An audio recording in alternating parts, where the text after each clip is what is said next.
all of these things. These are the pictures that you're seeing today. There's so much more that I can say, but 5 minutes is up. So thank you very much. Jai Guru Datta, Jai Guru Hanuman.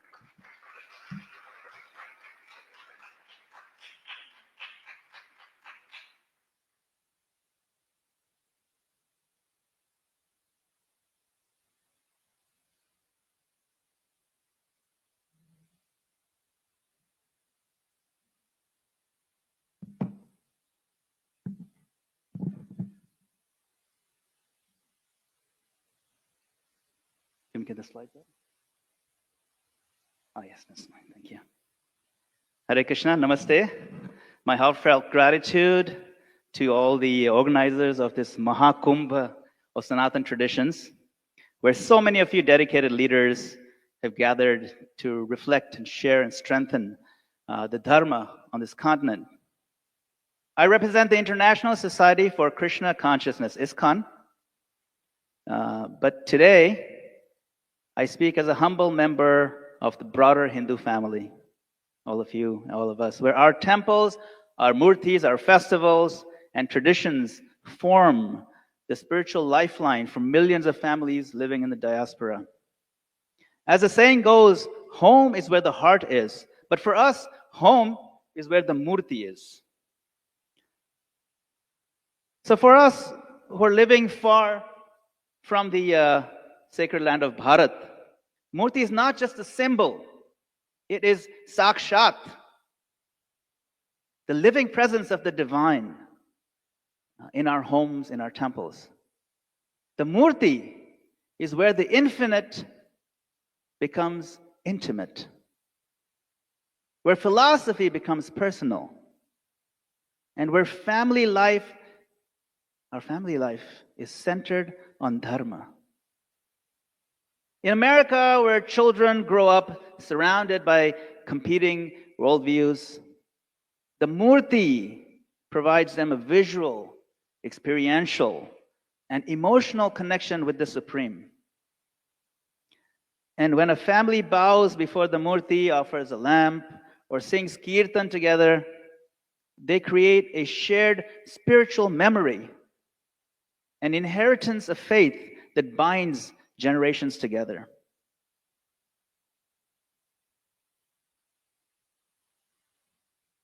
Temples in the US are not just places of worship, they are universities of dharma, where our children and youth are curious. They ask, why do we offer this food? Why so many forms of God? Why circumambulate and go around? What is this pradakshina? Why are you singing and chanting? When we answer, their faith deepens. And when we avoid explaining, they drift away. So, Srila A.C. Bhaktivedanta Swami Prabhupada, the founder Acharya of ISKCON, emphasized this balance very beautifully. He said, religion without philosophy is sentiment. And philosophy without religion is just dry speculation. Both are needed. Philosophy gives our faith intellectual foundation. And the ritual and the deity worship, the murti seva, gives it heart, gives it experience. The temples combine these and to become magnets for seekers. Not just Hindus, but people from every background who are drawn to the depth and beauty of Sanatan Dharma. So in America, faith must be experienced, not just inherited. The temples that integrate deity worship, scriptural education, engaging youth programs, community sevas, these temples become living ecosystems of devotion, belonging, and inspiration, where children participate in Aarti, hear stories from Bhagavad Gita, and so on. Not just about what we do, but why we do it. So, in closing, the call to unity, as we gather at this historical conference, this Mahakumbh of the Hindu diaspora, let us remember our diversity of sampradayas, our rituals, our traditions, is our strength. But what unites us greater is our shared commitment to Sanatan Dharma and to creating spiritual homes for future generations. Temples are not just physical structures, they are lighthouses of hope. They keep our families rooted, our children inspired, and our heritage alive. Let us collaborate, as we're doing right now, across temples, across traditions, across continents, to ensure that wherever the Murti of the Lord resides, faith flourishes, families thrive, and the next generation carries the torch of Sanatana Dharma forward. So let's engage and encourage all others that you know to please attend this HMEC conference in the future. We want to fill this hall completely. The next one should be in a stadium. So please take a moment, make a note, and encourage all your fellow leaders to come and join us. Hare Krishna. Thank you very much.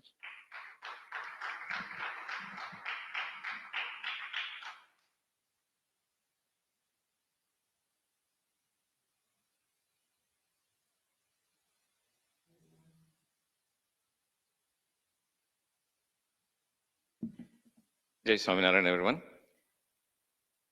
I'm going to build up on what the magnificent speakers who are ahead of me. We know in this world reality is objective and independent of individual beliefs. Two such realities exist, which is consciousness and the material world around us. And to comprehend the reality is what gives us happiness and bliss. And knowing our place within reality is something that will bring not only us happiness, but any generation happiness. To understand reality, the one that we live with, consciousness and the material world, we have to go beyond science. Science, captures everything in terms of object and matter. And for that, we need the basis and the foundation of scriptures and murtis, as we just heard about. Scriptures like the Vedas, they introduce us to, reality in the form of Bhagwan, the ultimate, the supreme personality, the creation of Bhagwan, the cosmos, and the ways in which we can interact and live within that reality. The ways in which we interact with those realities need to be simplified in the context of current world. And that's what we try to do at Swaminarayan Gurukul.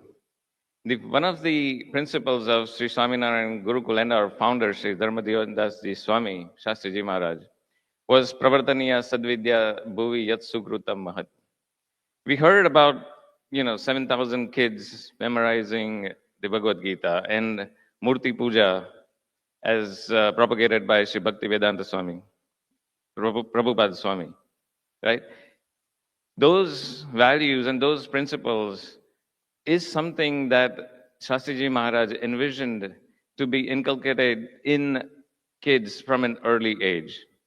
And that's when he founded the Gurukul in 1948. He started with 6 or 7 students, an institution that has now grown into having over 50 or 60 branches worldwide, providing education to underprivileged in parts of India where even the local governments cannot reach. So even at this point, after 75 years, there have been over 100,000 students who have not only received education, but morals and ethics in their lives. What we do here within North America is transcend the same values within kids, like no stealing, no alcohol, no adultery. Those values start at an early age, then help and modify and transform their lives as they grow and go into, let's say, high schools and adulthood. And that is our humble and sincere attempt at making sure that our Sanatana Dharma values propagate and continue beyond our generation. And Bal Sanskar, which is the cornerstone of Swaminarayan Gurukul, happens to be one of the activities. The other things that we also have here, not only in Dallas, but all across the United States, are satsang assemblies. Every Saturday, here in Plano, there are about 600 to 700 devotees who gather in the chanting and reciting kirtans and discourse, knowing the values of Sanatan Dharma and Bhagavan Swaminarayan. In conclusion, we will continue on our path of providing these values through Bal Sanskar, through satsang activities, and through community service, which not only engages young children, but also families. And hopefully through that endeavor, we continue on propagating the values of Sanatan Dharma. Jai Swaminarayan.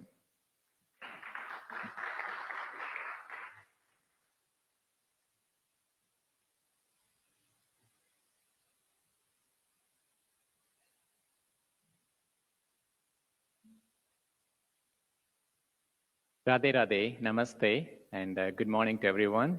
I'm so privileged and honored to be in the midst of Swamiji and all the experts, scholars, and everybody that will be presenting their viewpoints today. So I'm from Radhakrishna Temple. I'm here to present some of the practices that worked for us, and I'm so looking forward to learning from all of the presenters here as well. So Radhakrishna Temple is Radhakrishna Temple was founded in 2017 by our founder, Swami Mukundananda ji, who has given us this vision that temples need to be the nucleus of community. So ever since then, our temple has been a vibrant spiritual and cultural hub for the Hindu community in Dallas-Fort Worth. Rooted in Sanatan Dharma and guided by our founder, Swamiji, the temple offers holistic experience in devotion, culture, and community for all seekers. Beyond the traditional offerings, the temple also offers enriching programs throughout the year. Now, I would like to focus on four pillars: devotion, Hindu festival, youth and children program, yoga, and community services. Next. In the devotion and Hindu festivals, which is the core of our temple, and of course all of the temples around here, we conduct a regular satsang since the inauguration in 2017. Numerous Abhishek, Havan, Puja services are offered throughout the week. We offer 100 plus free online classes to teach Vedic wisdom. So we essentially take all that Swamiji compassionately teaches us, and then we use these platforms to disseminate to the community. The Hindu festivals are celebrated with great enthusiasm throughout the year. And I'll show you some of the pictures in the next few slides. And these celebrations draw tens and thousands of devotees to the temple. Next. You'll see Janmashtami Mahotsav here, where we have the jhankis, we have cultural programs, Dahi Handi, and Swamiji performing Jhulan. That draws so many devotees to the temple and inspires them towards the path of bhakti. And second, the next slide, Ram Navami celebration, very similar manner. You will even see cake cutting. You will see procession of Ram Lala. That all brings the divine inspiration that people have been seeking for. And then the second pillar for us is the youth and children's program. This caters all age groups, starting with the Bal Mukunda program that Swamiji designed for young minds. He has composed to return about more than 24 books for children that impart the Vedic knowledge in the little hearts, whether it is Ramayana, Mahabharata, or inspiring stories for children. And so those are all part of Bal Mukund program. And now when the kids graduate and become youth, teenagers and above, there is a special program to cater to their evolving needs as well, such as leadership, communication, community service, their seva mindset, and then college and career exploration. We also have Toastmasters that caters to the active listening, bringing up leadership skills, communication skills for young children as well. Next slide. And then the third pillar for us is a yoga and wellness program. This is, we have a Prem Yoga Center that offers daily classes. And we also have Prem Yoga Academy that trains teachers in 200-hour and 300-hour yoga program. And finally, there's the Dallas Yoga Festival, which is a festival that we have been conducting since 2015, even before the temple started, when the International Day of Yoga was first announced. And ever since, we have been conducting this program, drawing thousands and thousands of people to get inspired and practice all the wellness programs that have been inspired by India. And you will see some of the pictures there. You will see Surya Namaskar, holistic sound healing. Swamiji always graces us every year with this keynote speech that really inspires thousands of people in person and online as well.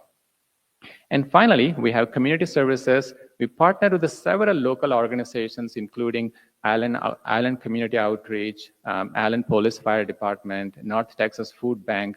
We do cleanup services frequently. And then that also brings a lot of volunteering opportunities to youth and parents as well. And in conclusion, temples have been a sacred cultural and community epicenters, bridging the divine and the everyday. Their functions span spiritual practices, education, cultural preservation. Since the inception, Radhakrishna Temple has stood as a nucleus of the community and a beacon of devotion and cultural radiance. Thank you very much for the opportunity.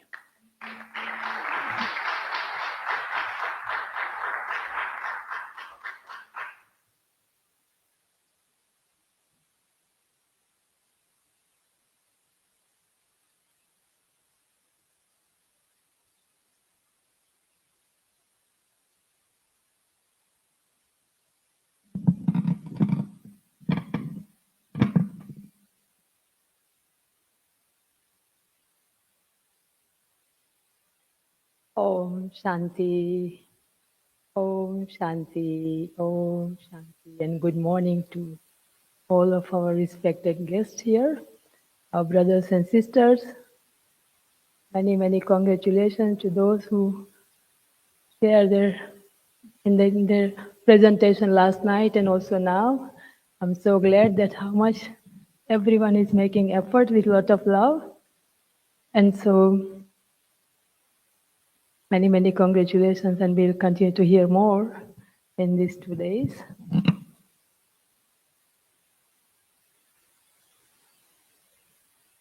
You must be thinking what Brahma Kumaris are doing. Huh? So we are worldwide organization. We have centers in 120 countries, more than 10 to 12,000 centers. And what we teach, what we learn and teach is cleaning the self spiritually. It is now time that we see the condition of the world since many decades, that the world situation is becoming worse day by day, including the climate. And so what is our duty? What would God want us to do? What God wants us to do? To take care of ourselves, transform ourselves, because God's task is to, during this transit, God's task is to again re-establish Sanatana Dharma, Devta Dharma, and the kingdom both in Bharat.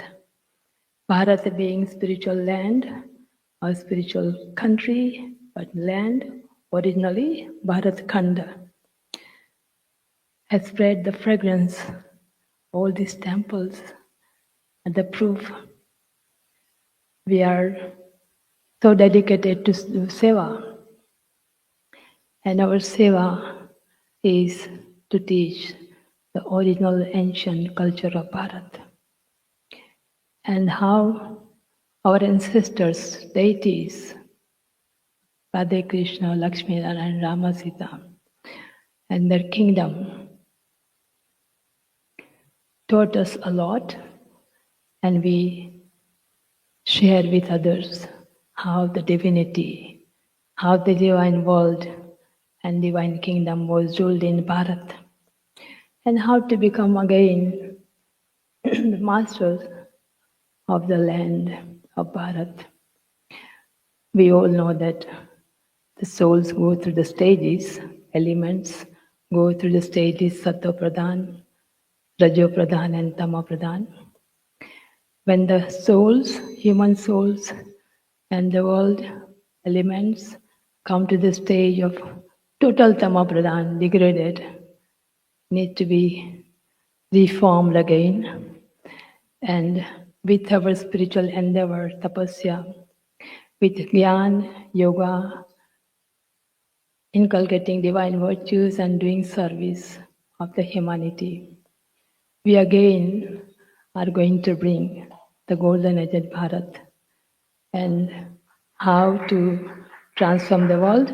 All our efforts and whatever love that we are putting is going to be fruitful soon, and it is going to be victorious. We are going to be victorious in the world, and so definitely I'm so happy to be here, and congratulations to our HMEC team and how they have arranged this, and I'm so happy that it is happening in Dallas this time.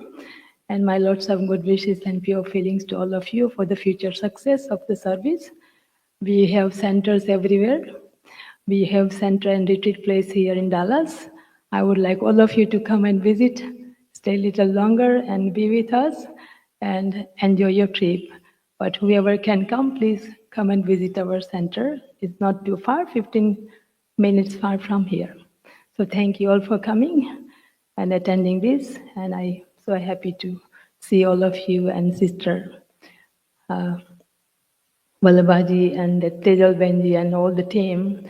And of course, we are backbone here, whatever we could do little. So we are so happy. Thank you all.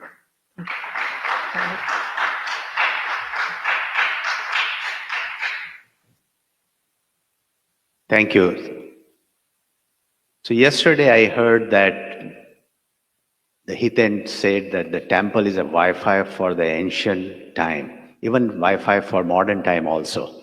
And as you can see, all the speakers in the respective areas are doing and spreading Sanatana Dharma and values. Give them a round of applause for all the part. Thank you so much. Your contribution is immense and we appreciate. Thank you all. Okay, we have time for 2 questions.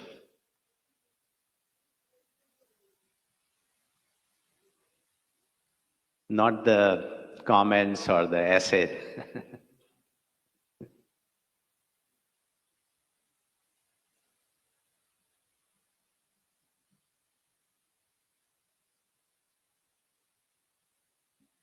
This is not a question. It is a compliment to all the Sanatanis in Houston area, in Dallas area, that they are all Arcade Yoga. Radhakrishna Mandir has forgotten to mention that Diwali Mela is organized under their leadership.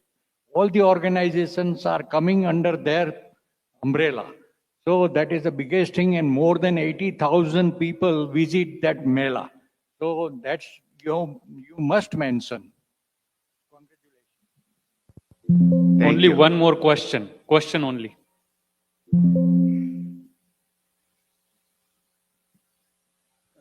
This is amazing work. You have schools in so many temples. Are you planning to raise them to a higher level, make them universities like we used to have in ancient India?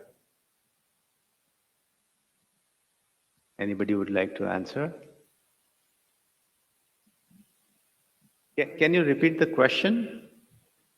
Yeah, I've heard several speakers talk about schools in the temples. Are you planning to raise them to a higher level, to a university level also, like we used to have in ancient India? So just to add, in our Vidyavika school, we run classes for 18 plus students too. So we run classes for Upanishads, Gita, Sanskrit, and so on. So it's not a university accredited class. And at the back of the booth, we have the Hindu University of America and the International Hindu University. They are offering those services. But as a school, Sunday school, we do offer classes for 18 plus. Thank you for the question. So one of the things that Swaminarayan Gurukul is starting. We don't have formal accredited education through our facilities right now. But one of the things we are wanting to embark on and we're actively working towards is starting to provide math and science and reading classes to kids. So eventually our hope is within, let's say, maybe after my generation or when I pass away, we will have a formal educational school or facility in the United States, in North America. And, maybe 50, 100 years from now, we will eventually want to build on to that and form a university. But for now, what we are starting to do is providing SAT and ACT classes and math and science or reading classes. Thank you very much. And in ISKCON, in the UK, we have 5 what we call Avanti schools. They're very popular. Even the Queen and King went and visited them. And now we're opening a new one here in the US for the first time. It'll be sponsored not just by ISKCON, but also we have ISKCON-based schools that are funded by the government. We have 2 of them in Florida that have been operating for about 15 years already, K through 12. And this Avanti school is starting in New Jersey very shortly. That's going to be K through 12 as well. And then, of course, we're very happy to see if you turn back, you have the International Hindu University and the Hindu University of America. They're already here. So we have beginning to end Hinduism covered. Hare Krishna. So, I'd like to quickly mention about an initiative that is run by JK Yoga, which is the Radhakrishna Temple is the headquarters of JK Yoga organization. Even though we do not have physical school presence here in the States, we are building a university, Jagat Guru Kripala University in Odisha, and that will serve as the center place through which we will be conducting online support, collaborating with the universities here in the US. So that program will be starting next year. So very happy to know that there are a lot of collaboration opportunities in the future. Thank you for your question. So great question and great answers. So we have a room for one more question. Again, question only. Is in the front here. Who has? Ladies first. I'm in dilemma. अच्छा नमस्ते ये university की बात आई तो I would like to ask he's one of our board member from International Hindu University, so he asked more the merrier, so many more universities आप लोग कर ही रहे हैं वो सारा काम और हम चाहते हैं कि वो यूनिवर्सिटी लेवल में आ ही जाएगा I'm from International Hindu University academic chair, so I know it is not a difficult task because आप लोग Julian task कर रहे हैं जो हम लोग नहीं कर सकते हैं. So we are all like volunteers doing it, and you have been doing much more than us. Let's have university. That is the reason why he asked this question. I just added it to him. But then I'm very sure हमारे जाने के बाद नहीं, हम जब जिंदा हैं हम कर सकते हैं. ये उम्मीद है हमें. Thank you. Thank you. Thank you. So I just want to be fair with this Sanatani Yodha here, who is clapping very loudly and energetically. Namaste. One day I want to give a class how to clap properly. I'm from Houston, Texas. I'm very amazed the kind of things I'm hearing about Dallas. One thing I want to know a little more, the 15,000 youth chanting Gita. Just explain me what kind of mainstream media attention you got. The question was, what type of mainstream media Attention you got. Coverage. attention we got? So it was covered on many news channels in India. In the United States, it was covered in a couple of articles and newspapers. I won't say it was on TV media, but it was covered throughout India. In 2023, there was a Guinness World Record achieved for Sahasragala Mahayajna, which means more than 1,000 people chanted from memory. Guinness World Record was there. 1,241 was the count on that day for memorizers who chanted at Allen Event Center. So there's a lot of media coverage through articles as well as in India. Thank you.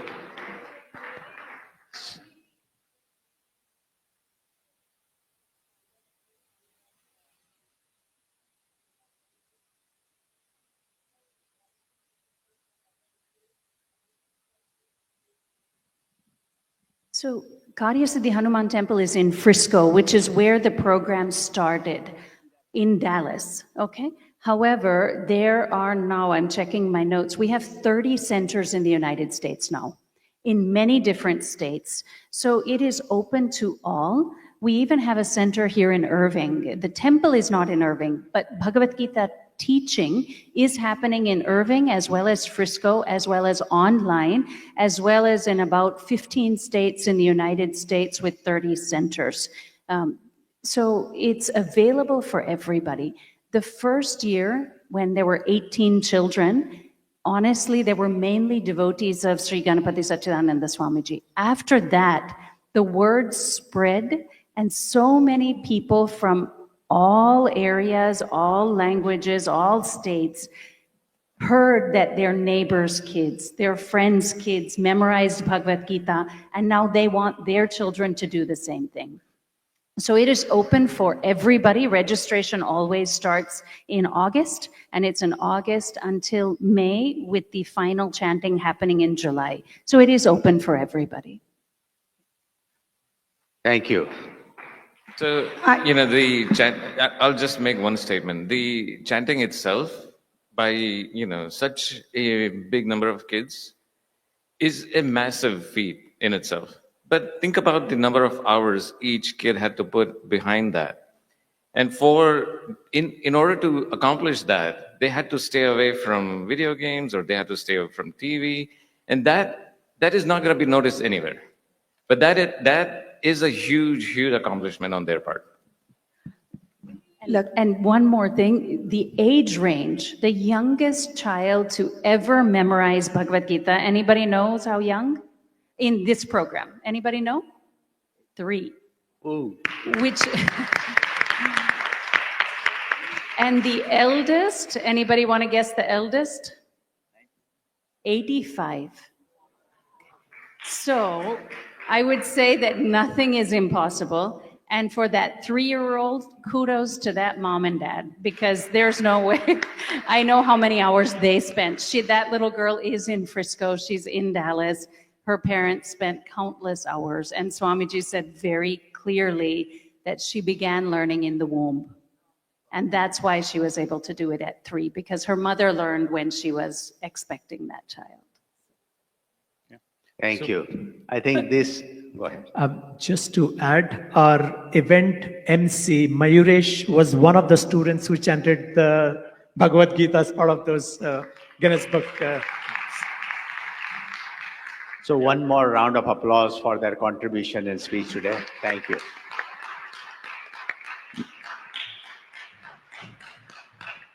Now it's time for a keynote speeches. So at this time, I would like to invite on the stage Shri Swami Swatmananda ji and Bhakti Rakshaka Swamiji.